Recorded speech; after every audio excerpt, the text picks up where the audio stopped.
skydiving.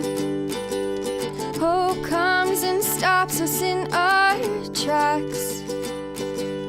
Bravely we prove in our striving, trudging together each day. Where there's a will, there's a way.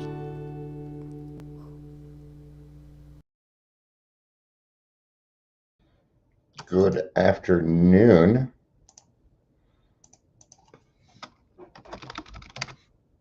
Hello, hello. All right. We're done sharing and everything. Supski. Oh, do I need this? No. No, I don't need this. I don't need it. Just like I don't need the bullshit in these meetings, man. Pop. That didn't work very well. Let's try again. Pop. One more time. One more time. All right. Let's just say it. Sometimes people just get on my fucking nerves, man. People have a lot of fucking balls in this program. You know, man. All right. I just gotta leave it at that. Let's put it this way. If somebody is talking and you say something in chat that is directly against what they are saying or anything else, it is considered crosstalk and it is rude. And 80% of the program is keeping your fucking mouth shut. Keep your fucking mouth shut. Okay? There is no highway. There is no your way or the highway. There is no Dion's way or the highway. Hi, Ingrid. It's good to see you. All right. So, I don't think I'm going back to that meeting. I will not tolerate fucking abuse in meetings. I will not tolerate it. Okay? I chose not to chew anybody out this time because fuck them. I don't need their bullshit. I ain't gonna tolerate it. Okay. Heck, I just came from East Metro Detox where I went through their resource list and crossed out 80% of their resources because they weren't any good. And it was leaving, we were leaving, and the people were calling my resource gold. My resource list is now the resource list that is going to be to ballroom notoriety. You don't think I know that? Kidding, I do a great impression of Bon Scott. My balls are always bouncing. Let's go with that. My balls are always bouncing to the left and to the right. But it's my belief that my big balls should be out every night. All right. Let's get to this. I think I've already lost one person. They're like, oh, God, he's just singing big balls. All right. I was in a really good mood, and that just pissed me off. Maybe I had some kind of expectation or something. So let's 10th step it.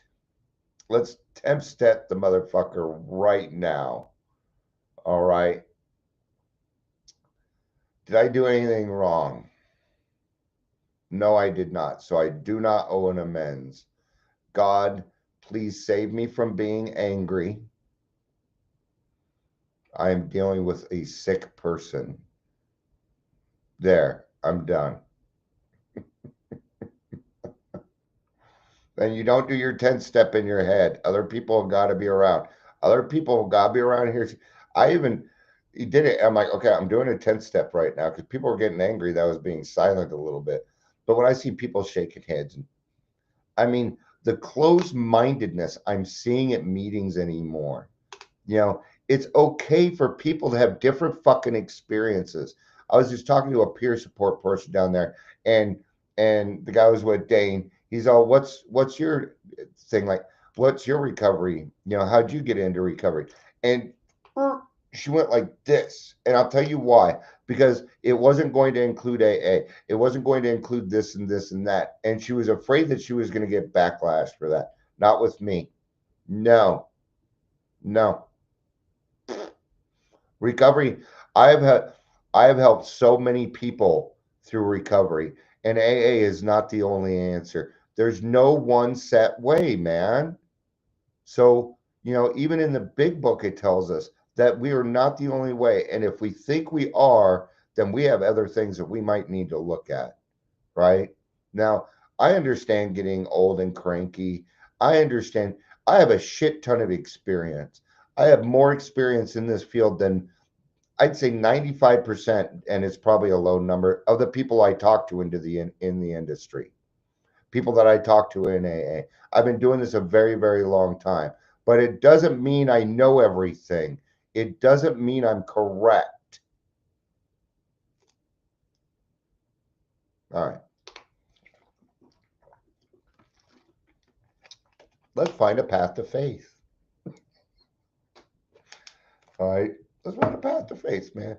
And I told this young lady, I said, yeah, because she's like, I had therapy and my doctor. So everything she said, she did everything that the 12 steps tell you to do.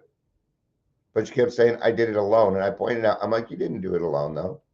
You didn't do it alone. You're here, you're talking to us, service work, working at a detox, the only peer support at East Metro Detox.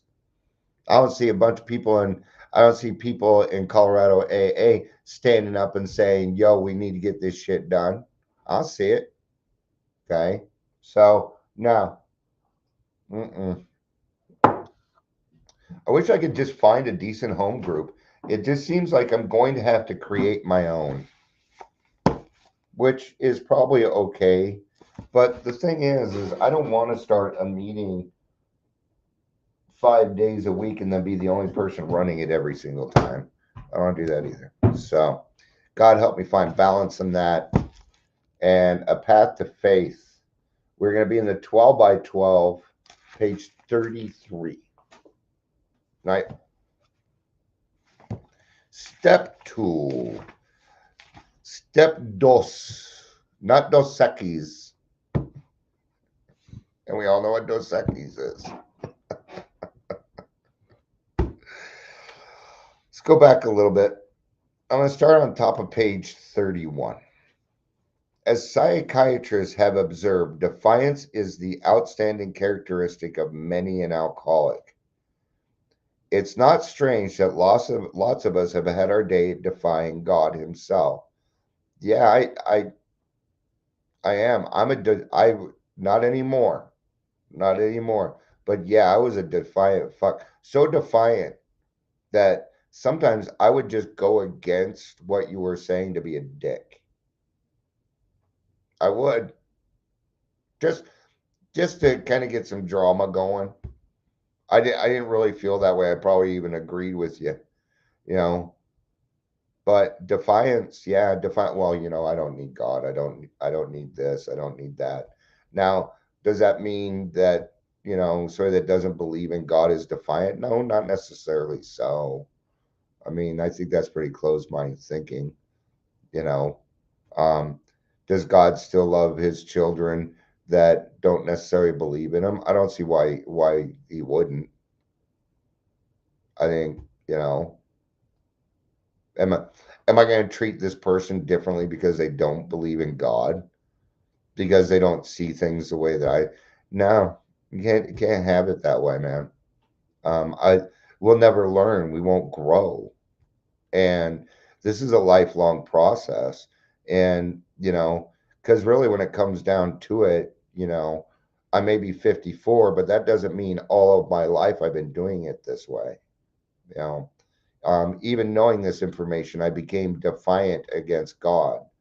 And the defiance there was a little different where I used to think, well, God just doesn't want me back. He gave me a chance and He doesn't want me back. And then I got into the program. I thought about, I'm like, Dion, do you give your kids chances? I'm like, yeah. I'm like, then why wouldn't God give you one? Who are you to think that you're so low? All right. Yeah. Sometimes it's because God has not delivered us the good things in life we specified, as a greedy child makes an impossible list for Santa Claus. More often, though, we find that we have met up with some major calamity and, to our way of thinking, lost out because God deserted us. The girl we wanted to marry had other notions. We prayed God that she'd change her mind, but she didn't. We prayed for healthy children, and we were presented with sick ones or none at all. We prayed for promotion in business, and none came. Loved ones whom we hardly depended were taken from us by so-called acts of God. Then we became drunkards and asked God to stop that, but nothing happened. This was the unkindest cut of all. Damn this faith business. I remember it. I remember. In fact, reading this actually brings me back to a place where it's like, I did ask God quite often to remove the obsession. So why didn't it happen? Why didn't it happen? I don't quite have an answer to that. I think it might have to hold on a second. I have to mute for a second because cats.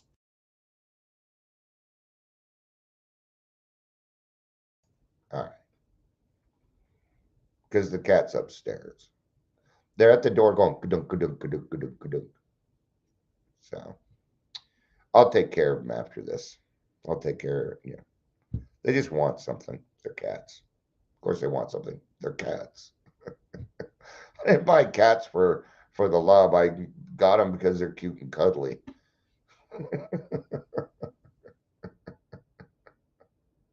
But cats love in their own way. But um, so yeah, I mean, what? But Did I really want to quit drinking? Was I really ready, or was I just trying to get out of a situation that I got myself in?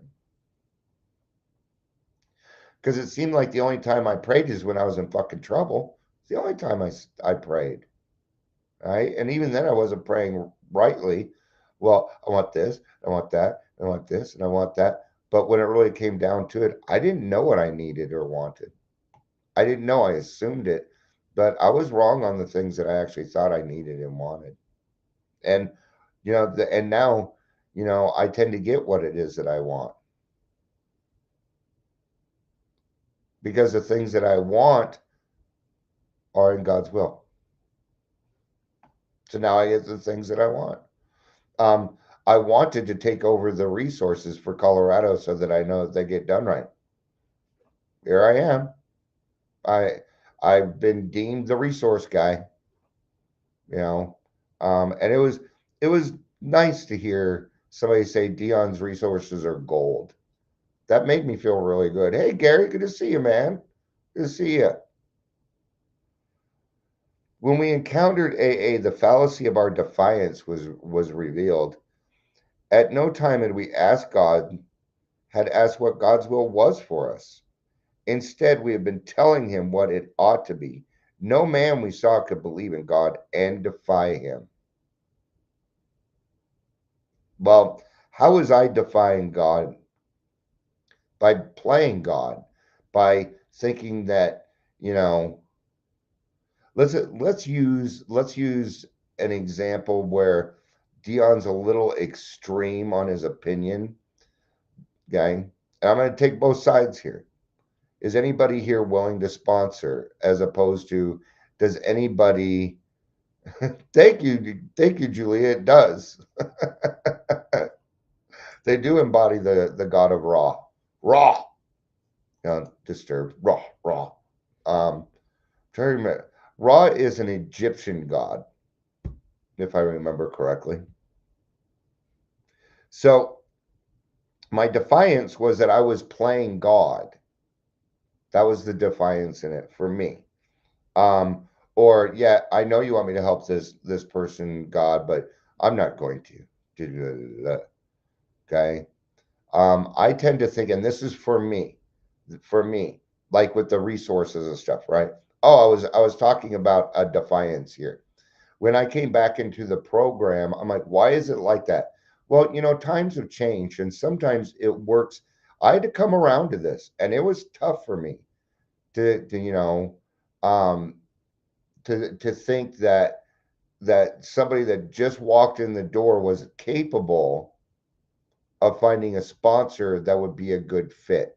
Now, why did I think that? because I wasn't capable of doing it. Well, what is that? That's perception, and that's my experience. Now, my experience is fact, but at the same time, there are several people here who did pick their sponsor and it did work. So, who am I to say? Who am I to say on that? And that was a defiance that I had when I got back in the program. And I do still kind of have it. I'll be honest. Okay. I do still, but I'm coming around on that. I'm trying to understand it from a different purview. Um, I decided that I was going to be a lot more open-minded on the things that are going on because I was missing things because I was being defiant. Okay. I'm going to be going into a training. It's called Craft and it's around families. I'm not huge on it, but it's working.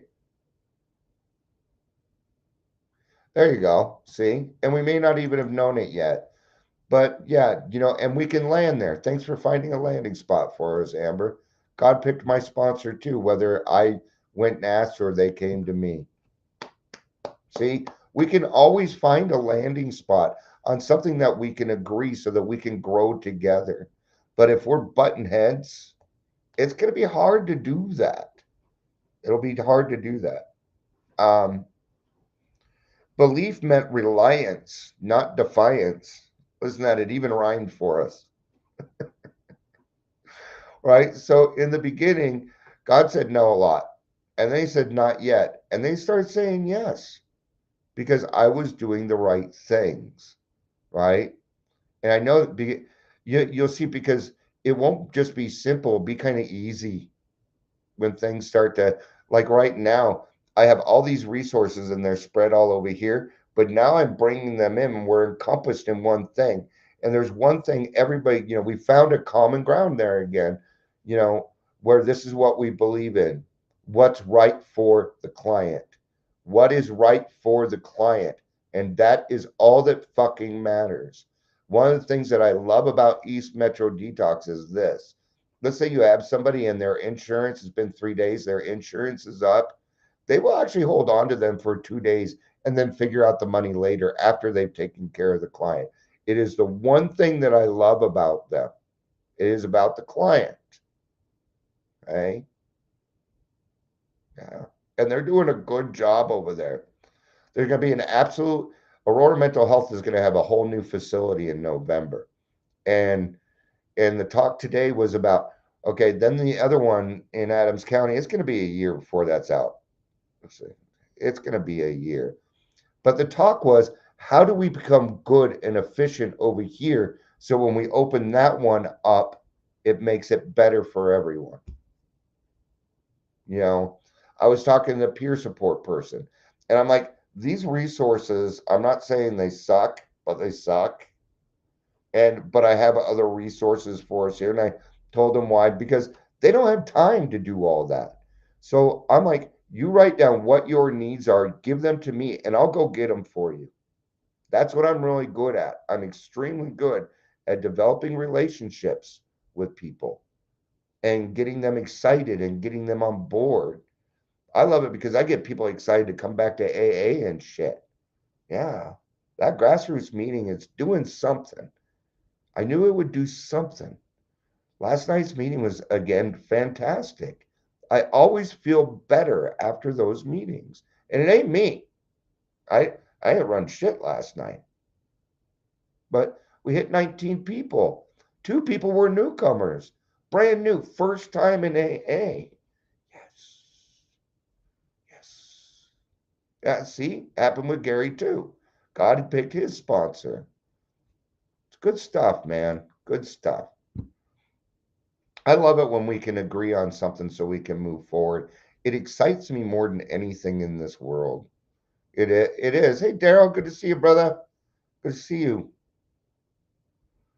In AA, we saw the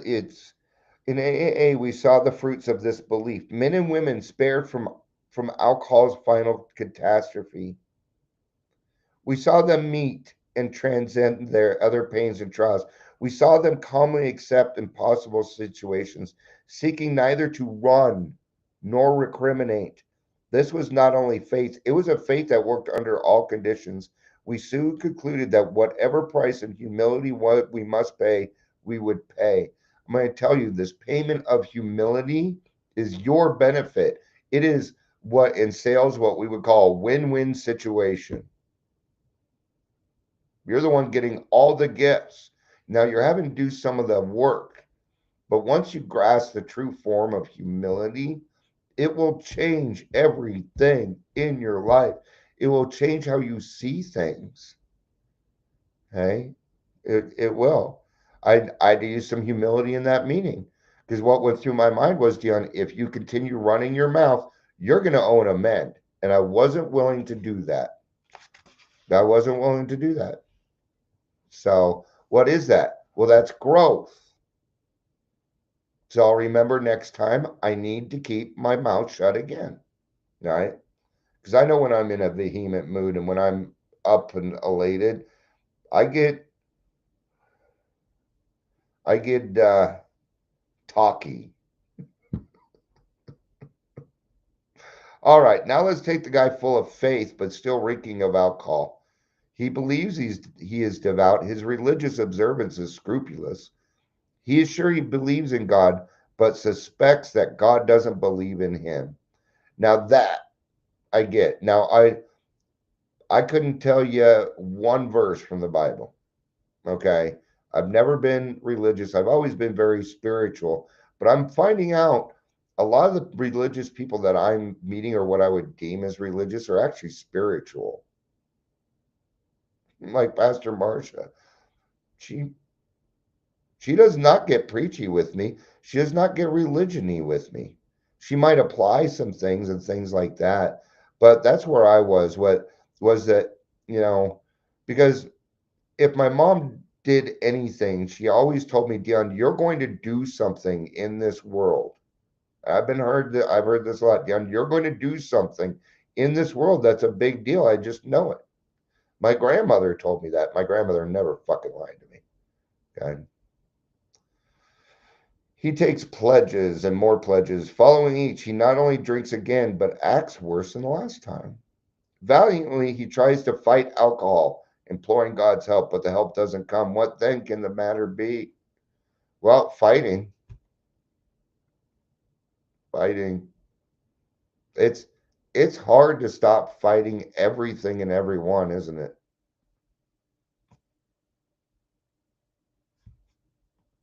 Me, I fuck, I just put out a Facebook thing yesterday, fucking calling a lot of people out. I took it down, and I took it down not because of me, but because I'm working with other people. And and they do support me in things, but I got to be careful on that. I made a mistake. Am I going to beat the shit out of myself? No. This was my thought processes after I took it down. Well, gosh, Dion, it was only like this time it was like 3 months since the last time you made that mistake. So we got to mark it up to progress, right? Right? Okay. And we got to make sure we don't do that again, you know. So I got to go back to the rule that if I'm going to write something a little bit more vehement, that it's going to go on Word and it's going to sit there for 24 hours before I put it out. That I have to go back to that rule because I didn't follow it that time. Right? So even when we do make a mistake, there is no necessity in this world that means that you need to beat up on yourself.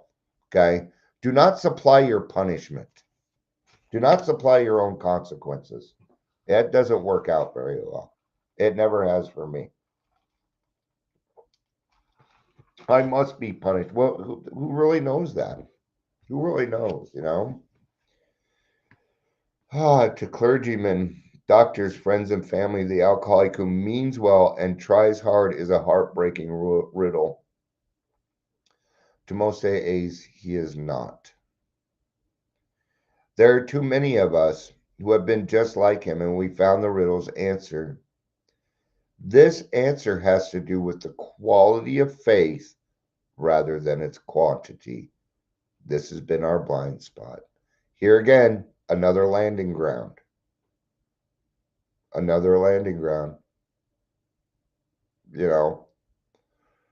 I don't necessarily use people as an example on that because I just don't think it's so.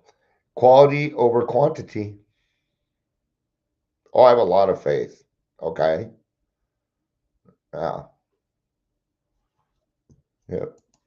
I once believed that I was going to get what I deserved. And I think, and I'm going to add on to that. I think we are all now getting what we deserve. And it's good. It's a good thing now.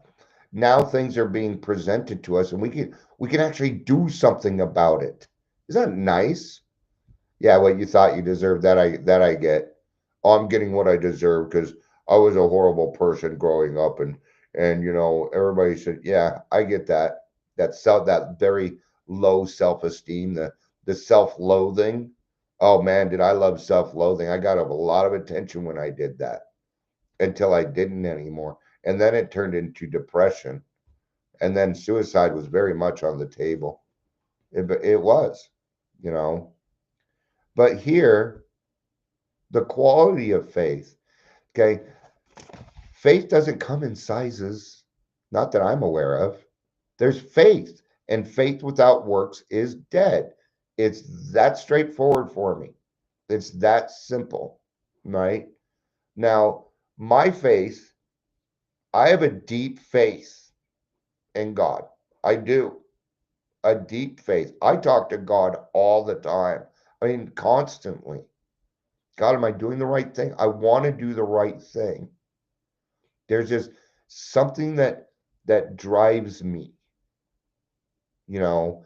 But that means that when I see something and it's wrong, I got to do something about it. It's a tough one, man. And that's, like I can't work. I can't do this. So I spend most of my time doing what I can for the community because it seems like the more service work I do, the more things kind of happen, you know. I drive around a pretty decent car. Actually, I drive around a pretty nice car considering I live in a 5-bedroom house in Northglenn, Colorado. I I have insurance. I have a wealth I have a wealth of friends, and there again, a wealth of friends is not the quantity, it's the quality. And my faith has to have quality. The quantity does not matter. I can have this much faith, but if I'm doing nothing about it, then I have this much faith. None. Okay. What I have to do is I have to go through hard things, arduous things, which sometimes can be good because that excitement, get through it unscathed. And then my courage, my trust goes up. Yeah. We suppose we had humility when we really didn't. Excuse me. We suppose we have been serious about religious practice. Excuse me, man. I'm sorry. When upon honest appraisal, we found we had been only superficial. It took me a while to find that line of where Dion was being superficial because the stuff that I thought was the stuff that was superficial, I thought was real, man. I did for years. For years. I lived in that dream state for a long time, even after I got sober, right? Or going to the other extreme, we had wallowed in the emotionalism and mistaken it for true religious feelings. In both cases, we have been asking something for nothing. There's your Dire Straits song. Money for nothing and your chicks for free. Yeah, life don't work like that. I 100% agree with you, Garrel. Garrel. It's because I saw Gary's name, but I was calling you Daryl. So both of you, I agree 100% with both of you on that. I just figured I'd put you both together. Yeah, faith for me, faith is trust. Trust that that it's going to be okay. that it's going to be okay. Does God do these things on purpose? I don't know. I ain't God. I don't think so, though. I don't think so. You know, you know, I see people, I see people get mad because they have lung cancer while they're smoking a cigarette. I don't know, right? But here it is. We have been asking something for nothing. The fact was that we really hadn't cleaned house so that the grace of God could enter us and expel us. So what I had to do is I had to become an empty vessel, because the things that this vessel was carrying at that time were no good. And I couldn't even figure out what was right and what was wrong. So even the things that I thought were right, because as an alcoholic, I always had that cart before the horse. Oh, there's a 3 o'clock meeting today. Sweet. I'm going to go. Hopefully it gets opened. That's the other thing with that other noon meeting going. If they're not opening it on time. There's just, but there again, that's kind of Dion thinking that AA needs to run a certain way and it has to, right? So I have to I have to empty this vessel so it can be filled up with the loving grace of God. You ever hear the saying, my cup runneth over? Okay. That usually means gratitude. Yeah. And I love gratitude. I love gratitude. I'm feeling a lot of gratitude right now. For all week, I've been saying, thank you, God. Thank you. Thank you. I was leaving the house this morning and my anxiety was coming up. I said, thank you, God. And it went away. It went away.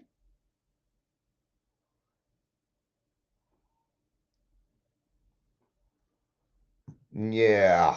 Oh, yeah. Oh, yeah. I, I'm willing to help Julia, but I'm not willing to help the 3 p.m. It just, I don't know. I do a lot, I do a lot. At the same time, so do other people. So I gotta mute you again. Okay. Getting closer to done here. In no deep, meaningful sense have we ever taken stock of ourselves, made amends to those we had harmed, or freely given to any other human without any demand or reward. We had not even prayed rightly. We always said, grant me my wishes instead of thy will be done. Therefore, we remain self deceived and so incapable of receiving enough grace to restore us to sanity. Thank you for putting that to a word, Julie. I appreciate it. It is a conundrum. Yeah, so thank you for putting a word to that. I'm grateful for you too, Ingrid. I love you, honey. Yeah. That's the other thing I'm grateful for. I get to tell people I love them. And I mean that I just love you. That I, that I love you for who you are. And I think it's awesome that you get to be that person, even if you think you're crazy, because I'm one of them too. I'm one of them odd ducks. I'm the odd ducks even in AA, you know. So when I find my people and they're all here, maybe that'll be the next AA meeting we start. We call it Odd Ducks. Not a bad idea, actually. We had always said, grant me my wishes instead of thy will be done. The love of God and man we understood not at all. Therefore, we remain self-deceived and so incapable of receiving enough grace to restore us to sanity. Because we're on step 2, came to believe that a power greater than ourselves could restore us to sanity. And it's a big deal. It's a big deal. In fact, when people argue with me about the 10th step, which is just what happened, it makes me wonder if they really want to be sane. I worked hard to be uncrazy, man. Okay. But crazy and insane are not the same thing in what we're talking about. insane. What we want is sanity, peace of mind. Peace of mind. Yeah. That's what we're looking for. Insanity for us means doing the same thing over and over again, expecting a different result. Something that I've been using in the community. I'm like, we're 50th. Are we just going to do the same thing? Because that's what we call insanity. And yeah, it is. I'm like, okay, well, then let's not do that. Few indeed are the practicing alcoholics who have any idea how irrational they are, or seeing their irrational can bear to face it. Man, that was a great meeting. That was a great meeting, the Edgewater meeting. Yeah.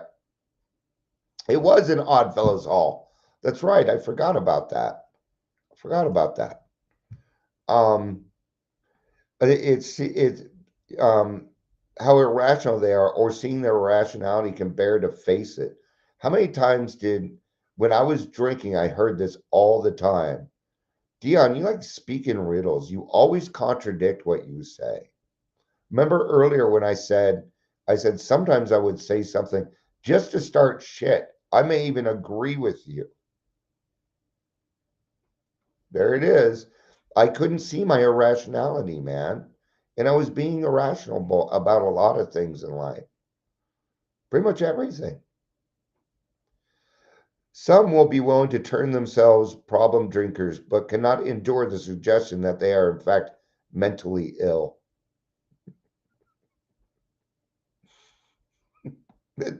It sucks being deemed mentally ill. People treat you differently. They do. Yeah.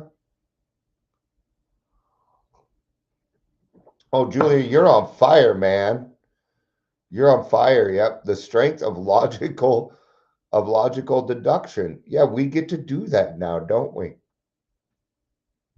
And and we get excited because we get to do it now. And it's a real neat thing. Yeah, and create the Edgewater Club. Yeah, it wasn't around for very long though. Oh, actually, no, it's still there, is it? I don't know. I don't know.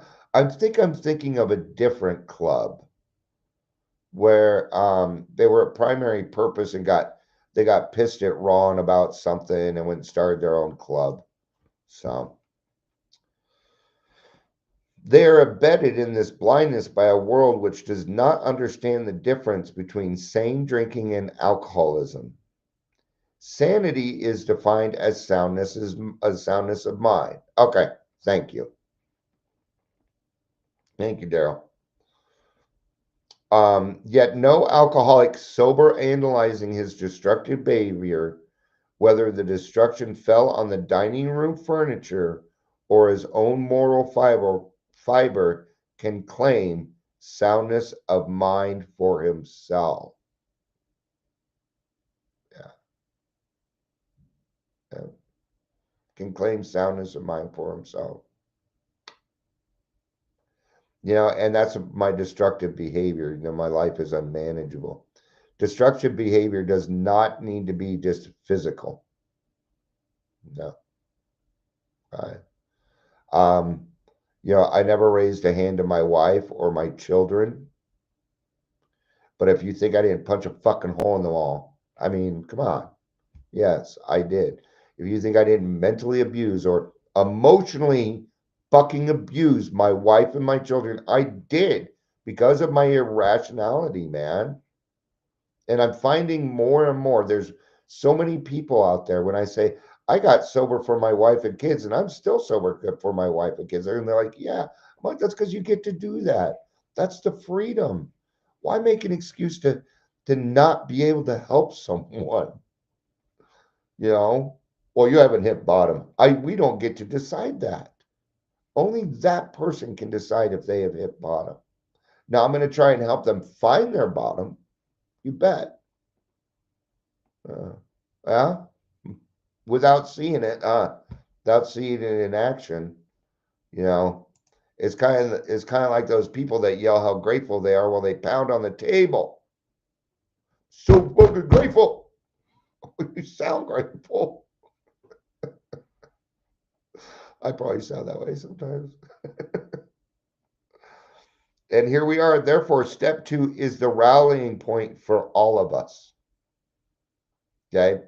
That person that is a peer support over at Detox who is atheist, which is perfectly fine, who did not use AA or any of the conventional ways to find their way and live a joyful life, is still at that rallying point.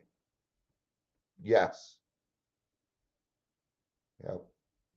She was a great person. She really is. I liked her a lot. And I tell you now, I don't like many peer support. But it's the right reasons. It's the intentions, you know. Her eyes lit up when I'm like, I'm trying to, because I'm going to this afternoon. I'm gonna write an email, to get her a fucking raise. I'm like, you're not gonna be able to hire other ones, so you might as well just give her more money, and we'll see what we can do. So therefore, step 2 is a rallying point for all of us, whether agnostic, atheist, or former believer. We can stand together on this step. True humility and an open mind can lead us to faith. See, that was the thing that she had, was humility.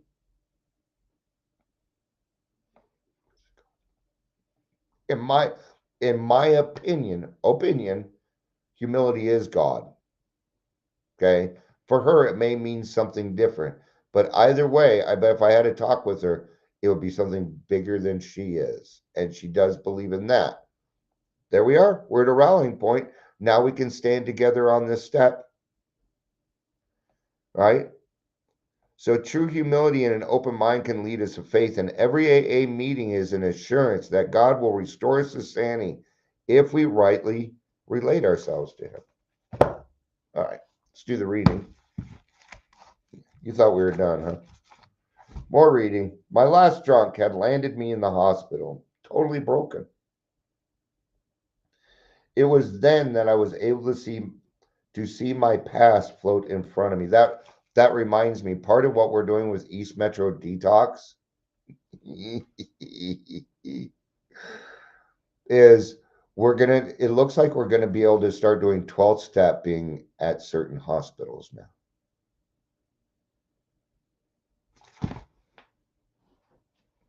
Fuck yeah. That's exactly what, because we're the depth and weight. Then we can get them to detox and then see, how's that fucking cool? Okay. Just it reminded me of that when I heard hospital. It was then that I was able to see my past float in front of me. I realized that through drinking, I had lived every nightmare I had ever had. My own self will and obsession to drink had driven me into a dark pit of hallucinations, blackouts, and despair. Finally beaten, I asked for God's help. His presence told me to believe. My obsession for alcohol was taken away, and my paranoia has since been lifted. I am no longer afraid. I know my life is a healthy and sane one. Man, I tend to forget about all the paranoia that I had. I really do. Always driving around with no license and a warrant out for my arrest, hoping the cops don't fucking pull me over. Man, I do not miss the paranoia. Thinking that people are talking about me or doing all these things directly to me. That was part of my PTSD too. And it is nice to be free from my paranoia. Yeah, Daryl, really. I don't know what it is. And please take this with all the humility that we can. But I have the power right now. I went and took it. And people did certain things and it freed up. But I will not abuse it. I'm not going to abuse it. And it isn't even power. It isn't even power. So all right. Thank you everybody for being here. Oh, go get the birthday cake, Ingrid. Right on. Happy birthday to them. It's also my aunties. If you're watching, Auntie Wendy, happy birthday. I love you. All right. It's the only person that I actually tend to talk to on a on my father's side. Otherwise, I don't know any of the family, and they were Mormon too, so there's a shit ton of. How do we do that without going astray of HIPAA? Well, you sign a release form, or it's an ROC or something like that. You just sign it on the way in. So, and what it says is, yes, I can talk to these people. That's it. So, yeah. All right. Thank you, everybody, for being here. I appreciate it. I love you. You know I do. Peace out. And